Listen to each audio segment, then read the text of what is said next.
Anasuya, Hyderabad central యూనివర్సిటీకి సంబంధించిన భూముల వివాదం ఎంత చర్చనీయాంశంగా మారుతుందో మనం చూస్తూనే ఉన్నాం.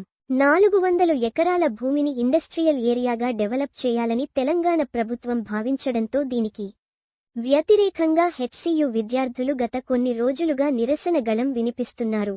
ఈ క్రమంలో విద్యార్థుల అరెస్ట్ వ్యవహారం జాతీయ స్థాయిలో చర్చనీయాంశంగా మారింది.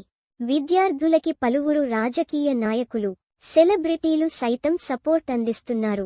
కల్కి డైరెక్టర్ నాగ్ అశ్విన్ స్పందిస్తూ, ఐటీ పార్క్ కోసం 400 ఎకరాల చెట్లని ధ్వంసం చేయడం ఎందుకు?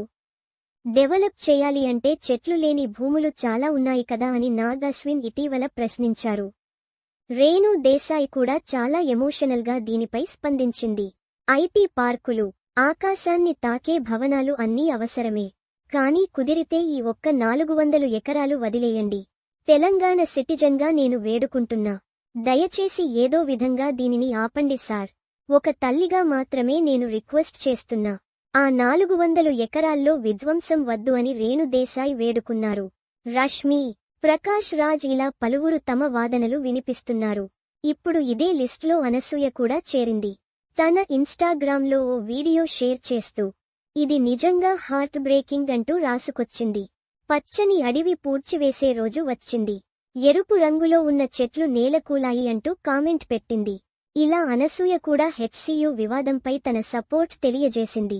ఇక రేవంత్ రెడ్డి సర్కార్పై హెచ్సియు విద్యార్థులు పోరుబాట కొనసాగుతూనే ఉంది. జీవ వైవిధ్యాన్ని కాపాడాలంటూ నిరసనలు కొనసాగుతూనే ఉన్నాయి.